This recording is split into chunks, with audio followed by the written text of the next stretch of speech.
All right. Thank you so much, Monique, Erica, Matt. Those presentations were fire. As you saw in the chat, people were loving it. So let's just jump right in. I wanted to start with you, Monique. I loved how you were talking about the work, and then Erica went into the truth. And that word, the, really, to me, connotes a kind of legitimacy. We don't need to ask for these things that are inherently all right. So I wanted to ask you, Monique, to think about the Rainbow Children and speak a little bit more about the righteous anger, the freedom and inherent strength in the Black freedom justice that you went into. Yeah, thank you. It's a framework that we give to the strategy of reclaiming the legitimacy of anger, given the collective trauma experienced by Black people through the transatlantic slave trade and the episodes and incidents that led to the creation of what we now understand to be the African diaspora, of which Prince was a part. And his musical traditions are rooted in, his content informed by, his personality and engagement absolutely a reflection of. And so in my reading of the work and thinking about this concept of work, how it plays into so much of how we understand how he moved through life. People described him as a workaholic, very committed deeply to the development and, creation of product, that there was this energy surrounding him and his way that was absolutely reflective of this understanding that we're supposed to do something in order to be received as someone. And so I think we see that play out in his, certainly articulation of faith, but we also see it play out in the content and in some of the critiques that I think have been more controversial, those received as anti-Semitic, those received as blatantly anti-white, that are really about challenging white supremacy, that are really about standing in the righteous anger against the ways in which oppression have manifested in Black communities unapologetically, which was new for a lot of, I think, Prince fans, right? Not new to Black people who had been listening to Prince and kind of familiar with some other ways, and certainly familiar with the content that he was elevating, but the openness with which he was able to bring that discourse into a conversation of justice about his music, about his faith development, about his community, was new for some folks. And I think that's partly why, there's so much of the struggle around this notion of how is that then righteous, right? Except that it's righteous in the sense that it is rooted in the faith practices that speak to the collective humanity and ability to connect with this higher spirit that is innate in all of us. And that is what he was trying to pull out. That's probably was trying to reconcile even in his own life, right? Like only he knows that true struggle that he was personally experiencing around this. But we see it play out over and over and over again. If folks haven't watched even the PBS documentary on the Black church, please do that. It's a good primer for a lot of what I'm talking about and what Erica is talking about. But it just, is a call, in some ways, a call to folks who were already listening, and a way to tap into that spirit and a way to tap into that knowing and that way of knowing without actually having to articulate the words. Love it, and love it. And I want to use some of what you said, Monique, to jump to Erica in terms of righteousness in pursuing faith, and your discussion of spirituality. Something that I notice, and I think all of us notice when we love Prince, is that there's a begrudgingness around his evolution. We resent it sometimes, we defend it sometimes. And I think that is rooted in, just to Monique's point, it hurts to introspect. And in terms of what you were saying, Matt, about what does Prince expect from us? I think that he did expect a lot from us, but I think that you said he expected us to love one another. He expected us to love ourselves too. And so when you said that he wants that uncritical perspective, like he wants just us to swallow that, then I didn't know if I agree. That didn't sit so well with me. I said, no, wait a minute. I feel like he might be fighting me so that I fight within myself. So Erica, I feel like that in church too sometimes. And I wanted to see if you could go deeper into when you spelled out the evolution of Prince in the different stages. And if you think that, again, some of the reason people struggle with that album is maybe it prompts a little bit of discomfort within ourselves, whether from a spiritual or, again, just the right to have order and examine our lives. Yeah, I think, and I'm guilty of this too, I think we project a lot onto Prince. And we have to be mindful of that. And we all have our different entry points into him. So for me, the Rainbow Children was a little bit more accessible to me because I was raised as a Christian and some of the things that he was talking about resonated with me. But we all have to be careful. And I think when we first fall in love with Prince, we do it for certain reasons. And when he parts from that, it becomes a problem.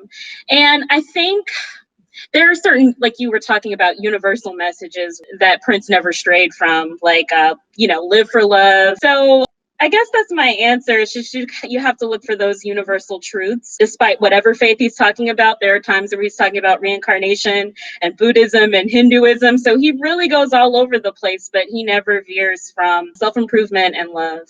Fantastic. And now I'm going to do a moderator favorite, is shut my yap, and ask y'all if there's anything from each other's presentations that you wanted to delve deeper into. So questions to each other. I do. Matt, let's talk about what you were offering in terms of what Prince expects from us. Because when we started laying out the things that Prince expected from us, it was interesting to me because I have always felt that Prince expected us not to expect him to just sing and dance. Mm-hmm.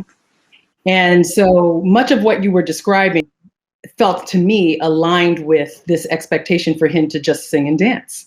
And so I'm curious about how you reconcile then this way that he continues to challenge us, not just on the Rainbow Children, but certainly on the Rainbow Children, to think about ourselves more deeply, to locate his music in a greater concept and context of what I receive as liberation. But I'm just curious about how you break down further the question about what he expects from us.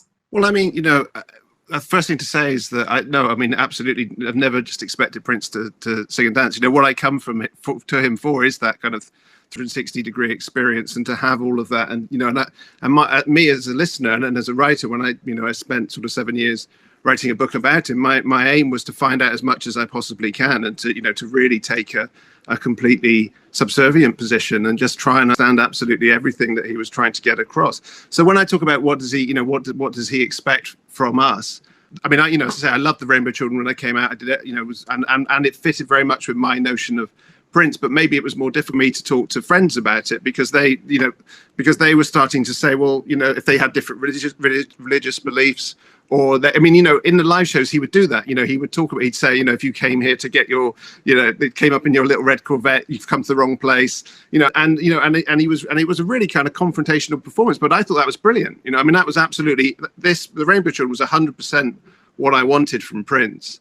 I suppose the only sort of complication there is that a year before that he wanted something completely different from us. It was a much more hedonistic position, and it was a much more, it was a totally different perspective. So, and then a couple of years later, he was doing the musicology, and that felt like an incredible disappointment in some ways, because I'd been so into what he was doing with the Rainbow Children, to then see him go from delivering a very specific message to suddenly going to wanting to win back a much wider audience.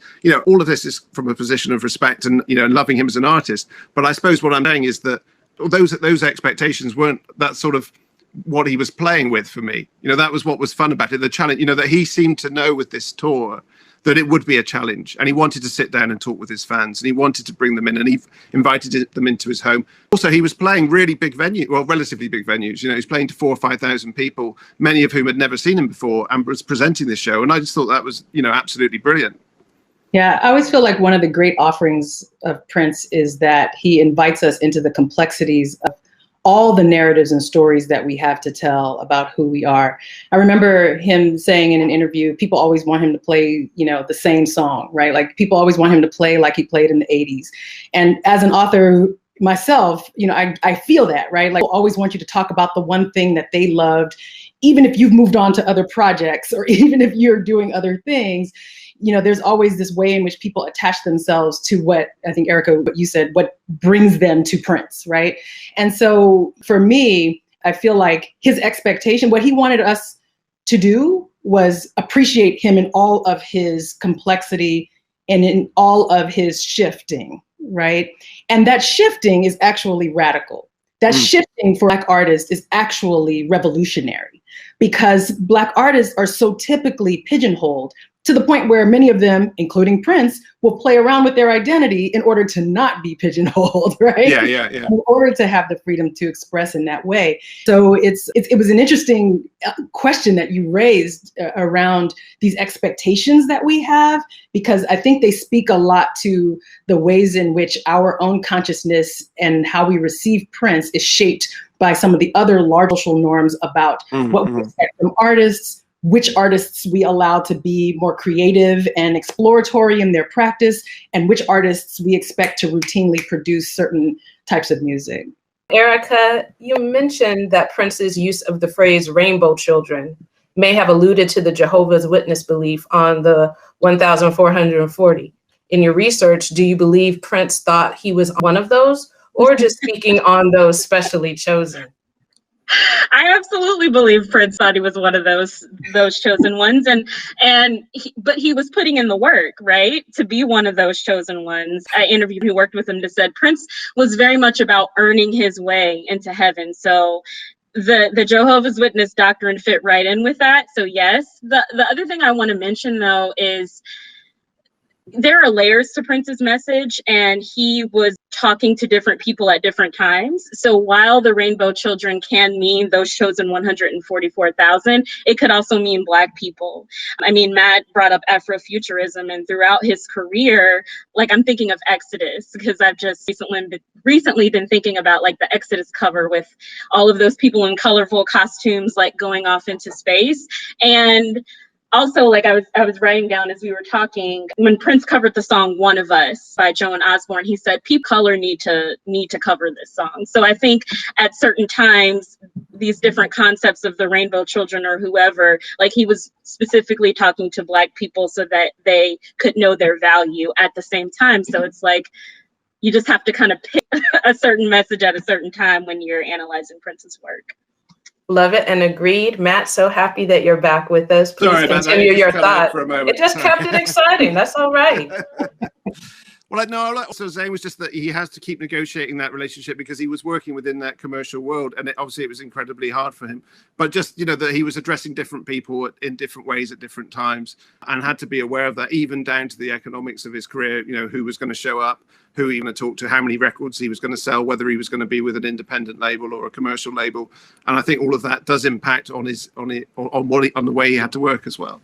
All right, I see a comment from Miss Cabria, and you know we got to get that. She's commenting, the problem here, she thinks, is that a lot of people who dismiss the content of the album and the message, especially with regard to race, is that they didn't understand the historical context with which it was created and exists within. I agree with you, Cabria. I would also say that something, and all of you touched upon this in one way or the other in your presentations, was that it felt like a gift to me. Like he was saying this then because he knew this time we're in now was coming. I won't give it to that. That's actually what was happening. But in terms of the timelessness of the message, another thing that kind of I felt was woven throughout all of these presentations was that there's this expectation or discussion, comfort around keeping religion and politics separate. I do feel like that's a mighty fabulous strategic tool of white supremacy.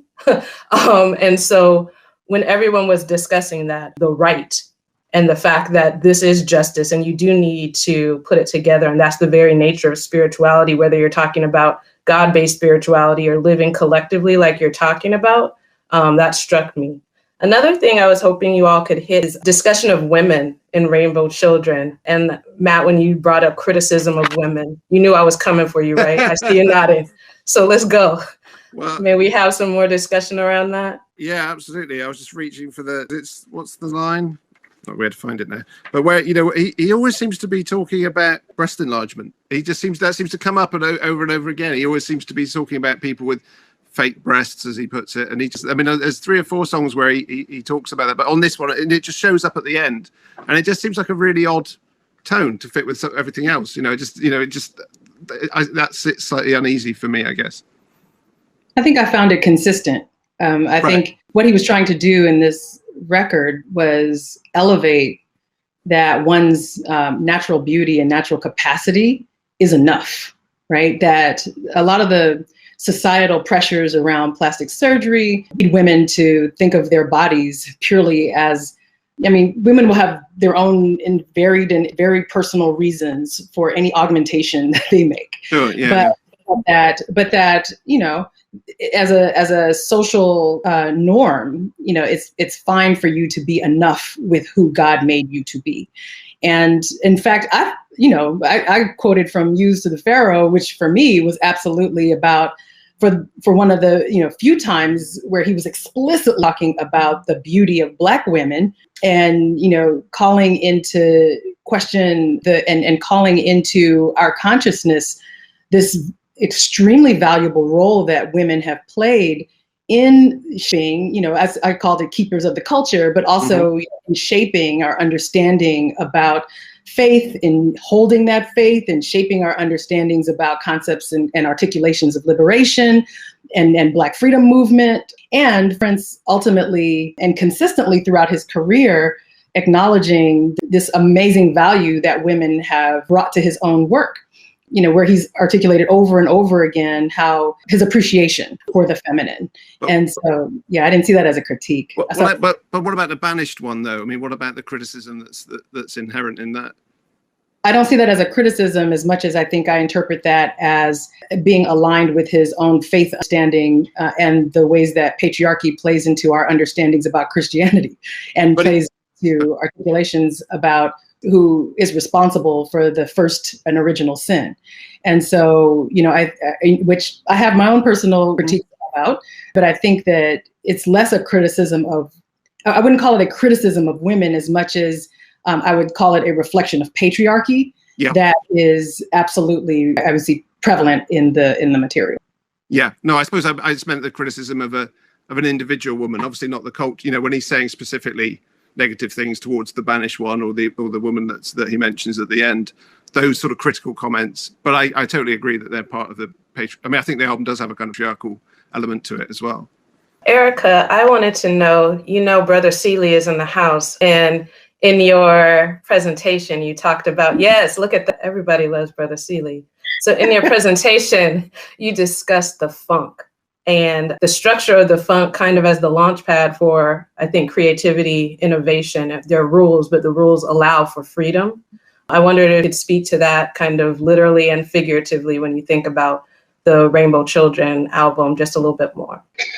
Well, I don't know that I can go any further than what I said. And I think there are folks who, I mean, I'm a classical musician, but I'm not the same type of musician as Prince or some other folks who can talk about it. But, you know, like I said before, there's a certain structure to funk, and that Prince talks about, that Bootsy talks about, that James Brown talks about. But then there's also space for improvisation or creativity, and that reflects Prince's own duality between that order and between that spontaneity that he got from his parents that he talked about. And again, I just thinking about the concept of the one or the downbeat. I mean, I think that's been a revelation to me, just to understand how funk musicians are talking about greater ideas than just what's on the surface level of funk. And I think that's important to talk about because so often Black musicians are reduced, like, they're reduced in a couple different ways, like, oh, you play funk, so you're just all about bass and rhythm. You're not really about melody, or you're not talking about any sort of greater concept. So that's what comes to mind for me on that. And hi, Seeley. So I wanted to see if there were any other questions that you all had to each other about your respective presentations. I just wanted to say, this time I've met Erica in person, but we've exchanged emails before, and I just wanted to say, you know, how impressed I am with your project and the way it's going on, and that, you know, and I think it is a really significant to I mean, I love the breakdown you did of how Prince's religion, the effect of it changes through eras, because I think a lot of people don't necessarily recognize that he was changing. They sort of see it as if he had one kind of religious belief and then he became a Jehovah's Witness at the very end, and that there wasn't this kind of period of transitions and changes. And I think the way you laid it out seemed absolutely right. I mean, that seemed exactly how it fits with his life. Yeah, thank you so much, Matt. I appreciate it. It's great to meet you in person, virtually as well. I'm a fan of your book too.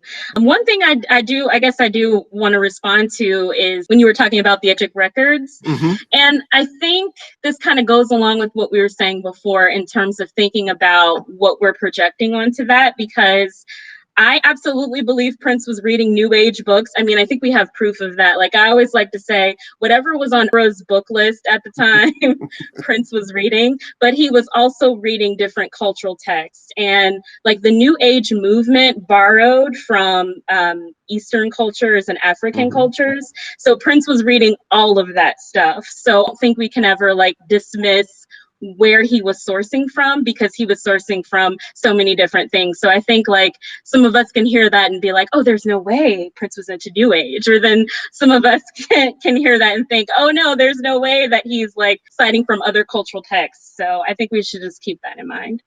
Oh yeah. That's absolutely why I brought in Ivan van Sertima and brought in other authors, because it was very clear that Prince was reading these artists. Aside from interviews that I've had with other folks who were closer to him, who, in some instances would even ask me to help locate authors of these texts for him. But he was absolutely an avid reader.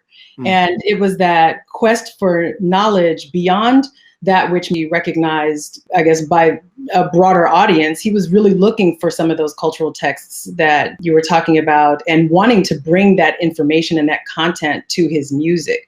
Even in 1+1+1is3, right, where it is essentially a funky party song, but it is about the Trinity, right? Yeah. And it is about all these other things that seemingly as incongruent, when in fact they build on a narrative of blending party music with faith practice in church, that we saw in early musicians in Black tradition, right? We see it across the board, but in music that was being produced by Quincy. We saw it in music that was, being developed beyond him and in other spaces. So I just think it's Little Richard, like other folks that were bringing in a lot of this content. I would also consider sources. We think about text as a way to inform content, but I also, as I said before, I think we need to think about musical arrangement also as a way of sourcing and calling in ancestors and elders who were part of a tradition that laid the groundwork for Prince. I think we have time for 1.5 more questions. So you like that? Erica, I'm going to let you know I come to you to close us out. People are interested in an update on your book. But before that, I know, right? No one paid me for that. That's all organic. And then Monique connected the Rainbow Children to idea of the divine feminine and women's key place in Black art and liberation, while Erica and Matt touched upon the album's patriarchal ideas. Are these sides of the album contradictory or not? You want me to jump in? Okay. I think they reflect a complexity that is very real in our communities, where patriarchy is a structure, a power structure, and ideas of femininity and explorations of divine feminine are ideological constructs that can play out certainly in terms of decisions and actions that are taken, but that move beyond the structure in many ways. There's no doubt that there is a lot of material that could be, if we were to do a feminist read of Prince music, that there would be, some questions and lots of material for us to more deeply interrogate. But I do think that Prince was absolutely in touch with his divine feminine energy, that he was finding ways to explore that energy, finding ways to reconcile that energy in the context of this patriarchal faith that he was a part of, and trying to make meaning of that with sorts of fans, community members, and other folks whose gender identities and sexual identities crossed the full spectrum. And so, I think for him, only he can speak to his own absolute reading of all of this. And so being careful not to project. I do, though, see all the ways in which he calls us to think about this location of feminine energy and the treatment of that feminine energy, not as subservient or as unrelated to, you know, many of the core questions that he's asking, not as scapegoats, but as those who are part of the intervention, part of constructing the reality, of the culture, those who will transfer and keep and tell the stories, and those who ultimately have been the full downbeat to all of the funk that our artists share and explore. So to me, it's not something that's hard to reconcile if we take a step back and allow our lens to see it in its totality, rather than trying to parse it out, because alone it doesn't make sense, but in the context of all that we are as beings, it makes total sense. That was amazing. And we are almost at time. So if we could have a quick update, Erica, several people really want that update on your book. Yeah, I appreciate you all the energy. So I'm 500 pages in. Matt knows about this because his book is very thick as well. And you see how vast Prince of Spirituality is.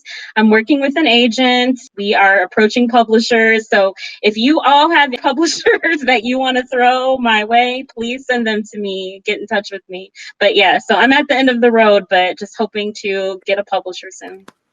Beautiful. I thank all of you so very much. Erica, we wish you the very best with your book. And we are going into a break before our next session, the roundtable. Thank you all. Thank you.